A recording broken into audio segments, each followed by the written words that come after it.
Isshiki was a very powerful villain who played with Naruto and Sasuke. For him, it was easy to beat the two most powerful ninjas, but even so, he had a bitter ending. Another villain who played with Naruto and Sasuke and also had an ending.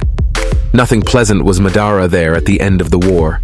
Yes, both in Isshiki's turn and in Madara's turn, we felt that convenience, that miraculous solution, the intervention of that god you know who he is, so that the story could move forward. In fact, Naruto and Sasuke didn't defeat either of those two. And then there was that doubt. Would Madara be able to beat Isshiki? If Isshiki and Madara faced each other, which one would be victorious? Today, we are finally going to do this battle and see which of the two would win.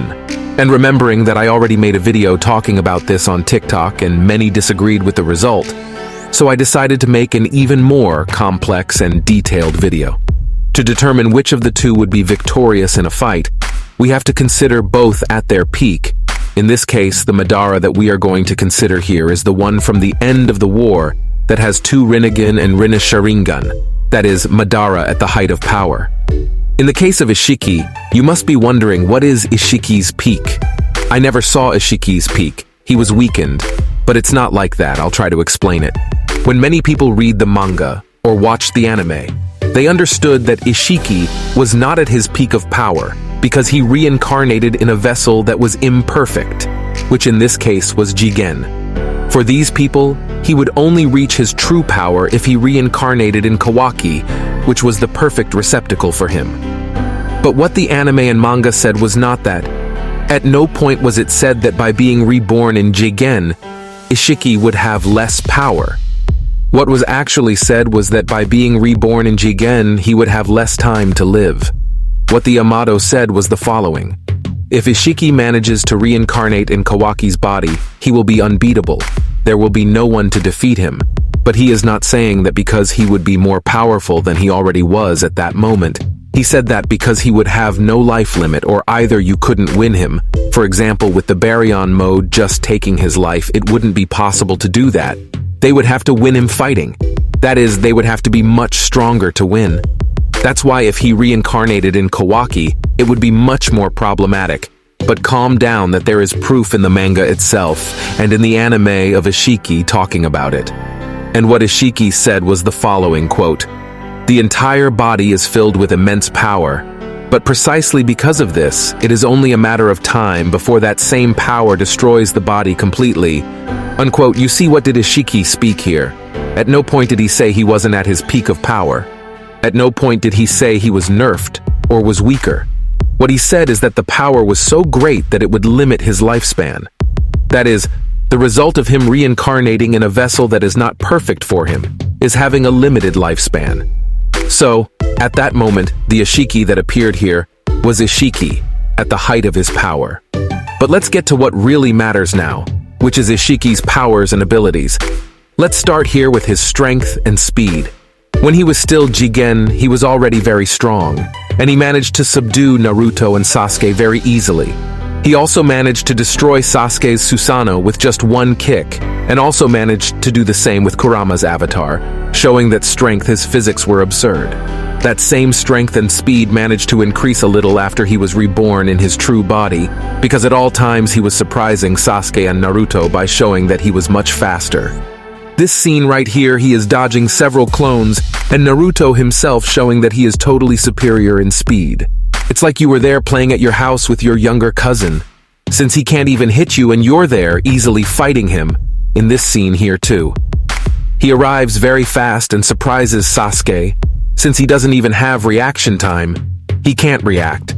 And Isshiki basically plays him like a soccer ball, starts kicking him in the air over and over again until he kicks him to the ground. And it wasn't just this time, my partner. He also kicked him again here in the air, as if it were a penalty kick here. He kicked him far away. He looked like Messi. It was easy to beat Sasuke and Naruto. He even made Sasuke a surfboard there, meaning he's a surfer too. And with Naruto, it wasn't much different. He couldn't even touch Isshiki. He was throwing punches in the air, and Isshiki was dancing between his blows. So yes, when it came to physical strength and speed, Isshiki taught.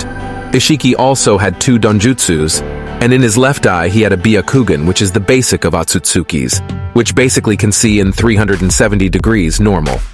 And in the other, he had a new Donjutsu, which until today had no name.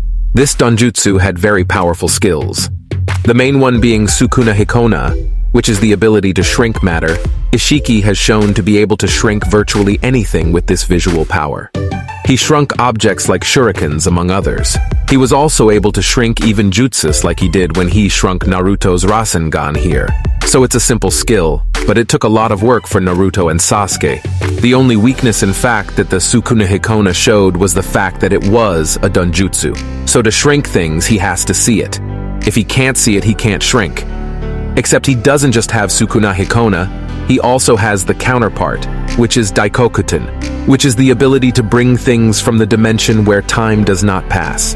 He shrinks things, sends them there, and with Daikokuten he manages to bring everything back. That's where the stakes and cubes come from, which I'll talk about later on. It's also where he brought that fire here to defend himself from the Rasengan, where theoretically that fire was what he sent to the other dimension over there. Kashin Koji. We also cannot forget that Sukuna Hikona has another limitation, which is that it cannot shrink living beings. The only living being that Isshiki can shrink is himself, and this proved to be a lot of work on the battlefield, as Naruto with Rikudou mode could not feel his presence on the battlefield. The only one he could locate was the Sasuke with the Sharingan. So, shrink. It's simple, but it takes a lot of work. Isshiki also had the ability to fly, which is kind of basic among Otsutsuki's. Finally, we can't stop talking about Isshiki's cubes. They were very heavy cubes that basically managed to crush Naruto there. He only survived because he had Kurama and gained the new transformation there. Otherwise, he would have gone to heaven. I can only talk now about Isshiki's stakes that gave a lot of work. Isshiki basically made a mess here. Look at the situation that the boy Sasuke was in. Naruto didn't escape either. He had several stakes stuck in his body, and he was practically defeated there on the ground. So yes, the stakes were very useful and had the ability to absorb chakra, so it's not enough to just hurt you, they also absorb your chakra. And now let's see Madara's abilities, starting with the Donjutsus he had at that moment. At that moment, Madara had the Rinnegan in both eyes, and at that moment he had access to the 4 shadows of Limbo. And well, what is Limbo? Limbo is an existence of Madara who lives in another dimension and can make contact with our dimension, in which case Limbo can inflict damage on you, and you cannot inflict damage on it. You can neither see, nor feel, nor touch Limbo. Unless you have the power of the 6 paths, Madara also had the basic powers of the 6 paths. A lot of people think he didn't have the 6 paths because he didn't use them all, but he just didn't use them all because he didn't need to. He just used what was convenient for him. Like for example, the power to absorb chakra, like he did to absorb Hashirama's Senjutsu, or absorb ninjutsu, even though he basically used it all the time. Madara was also shown to have an uncanny ability to make the Chibaku Tensei he made was much stronger than anyone ever seen before. The jutsu was made in a larger quantity and a totally disproportionate size. Madara himself even joked that it was basically a light shower. In addition, he had the Rinnesharingan that gave him the ability to basically put everyone on planet Earth inside a genjutsu, which in the case of the infinite Tsukuyomi, Madara, as well as Isshiki, also had the ability to fly. So here the two are kind of like tied. Madara also had an absurd resistance. That's because he withstood an attack from Gai Sensei who could distort space, and yet he survived and was fine there. Still talking about Madara's resistance, he also took a sword in the middle of his chest and was calm. All he was doing was thinking there about life, analyzing Sasuke, but he didn't really feel pain when it comes to regeneration, Madara teaches. That's because that same attack that distorted space ended up with half of Madara's body, and he managed to regenerate the body in a matter of seconds. Then he had half of his body decapitated by Sasuke and managed to regenerate well. He also regenerated after having a good part of his belly cut by Naruto's Rasenshuriken of lava. So regeneration is with Madara. We also cannot forget that Madara has the 5 basic elements and also has the liberation of Ingi and Yang. He also had all the Keiken Kegenkais and could mix them all up to make new ones. Madara also had the Gurudamas that basically serve to do everything in the world of Naruto. Now there, you in your house think of a super powerful jutsu or a super powerful combination. I thought about it, did you think? Because it's this super powerful jutsu that you just thought the Gududamas were able to perform, basically. That's how they had all the elements. She could mix it up and do basically any jutsu. That's how the Gududamas work. As if that wasn't enough, they could also do it nullify ninjutsu and also erase people from existence. Fighting a user of these spheres is kinda complicated. Madara still had immunity to ninjutsus. That is, if you wanted to hurt Madara, you had to use the Sage Jutsu. Otherwise, you would waste it, chakra. And Madara still has some abilities that were not explained. For example, when he stopped Sasuke in the air, a lot of people thought that was limbo. But it wasn't, because whenever he used limbo, he said so. No, it was. And in fact, Sasuke said he was there paralyzed and couldn't move. He didn't say there was something or someone holding him. And although you can't touch limbo when he attacks you, you make 7 contact. That is, if he's holding you there, you could feel it, because it would be an action coming from there to here. It doesn't give our dimension going there, but let's get to what really matters after all. If Madara and Isshiki fought against each other, who would come out victorious? And without much doubt, if Madara and Isshiki fought, the victorious would be Isshiki. What? Bro, what are you talking about, man? Bro, I'm out, man. That nigga's tripping. Just kidding. Ooh, yeah. The victorious would be Madara. As I know there are people who will disagree, I'm just going to ask to hear my explanation, because there's no way to refute me without listening to my arguments. And let's start explaining why Isshiki wouldn't win. Starting with the stakes. The stakes were a lot of work for Naruto and Sasuke, but Madara is much superior in regeneration and resistance, so Madara would have no problem dealing with these stakes the first time Naruto was hit by the stakes. He had difficulties in getting out of more when he activated Kurama mode. He managed to get out easily and regenerated instantly. And in the fight against Yigan, he had difficulties again. He felt some pain there, but he managed to regenerate and continue the fight well. But when the fight was actually over with Isshiki, he felt a lot of pain too. He was crushed by a cube, but he returned to fight later. Although Naruto has a good regeneration and resistance for having the Kurama inside him, is still infinitely smaller than Madara's. That's because Naruto didn't even manage to regenerate the anti-arm, he had to use a prosthesis. Madara, on the other hand, managed not only the anti-arm but his own and half of the body. And that side is where the heart is, so Ishiki's stakes wouldn't work on Madara. It's very naive to think that the stakes would work against Madara. Plus, Isshiki has the cubes, he would crush Madara and the fight is over, correct? The cubes wouldn't work against Madara, that's because those cubes are very, very slow. Naruto himself was caught at first with those cubes. Besides, look at the height at which Isshiki activates that. Look at the time it takes to fall. Do you think even if Madara would wait for it to arrive?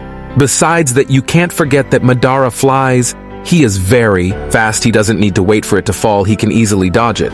Naruto was in fact caught by one of those cubes because he was already defeated. But he wasn't defeated by the cube. He was only hit by the cube because he was already defeated.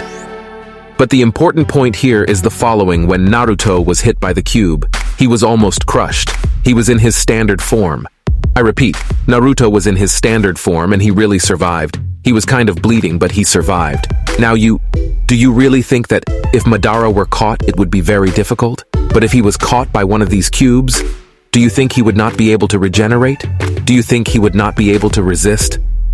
Again, we go back to that point where he managed to resist a space-distorting attack is much more powerful than a cube crushing him.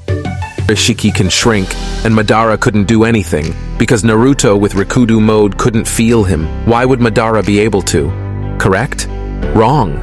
It's true that Madara probably couldn't feel Isshiki with Rikudou mode, but he could see with the Sharingan, and yes, Madara has the Sharingan, and he can use it. Many of you think that Madara couldn't transit between his because he didn't use the Sharingan after he activated the Rinnegan. But that was simply because he didn't need the Sharingan anymore. Unlike other people like Nagato himself who couldn't deactivate the Rinnegan, Madara could deactivate it. For example, when the Madara returns as Edo Tensei, he returns with the Sharingan activated. Then he activates the Mangekyo Sharingan, and only lastly he activates the Rinnegan. That is, he manages to transit between his donjutsus. In the case of Nagato, for example, when he came back to life, he already came back with the Rinnegan activated because he couldn't deactivate his Rinnegan. But if you still have any doubts that Madara can't deactivate the Rinnegan, just see that on his deathbed, he had the Rinnegan deactivated, proving that yes, he can deactivate the Rinnegan. And once with the Sharingan activated, he has a microscopic vision, so yes, Madara would be able to see Isshiki shrunken, right? But in a melee fight, Madara would lose to Isshiki, right?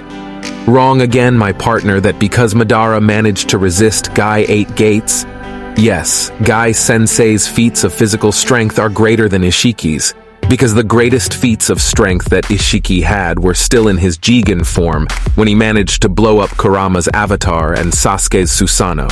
In Guy's case, he managed to generate an air cannon with a simple punch, so Isshiki didn't show enough strength to finish Madara. And of course, if you doubt, it's just put an Isshiki feat there in the comments that is strong enough to distort space. But so far, I've only proved that Isshiki wouldn't have a chance of winning. But how would Madara win against Isshiki? And here it's very simple. Ishiki's main forms of attack are two. First, he uses the stakes. If the stakes don't work, he goes to hand-to-hand combat. And in this hand-to-hand combat is where everything ends. That's because Madara could punch Ishiki's soul. And yes, Madara can pull Ishiki's soul.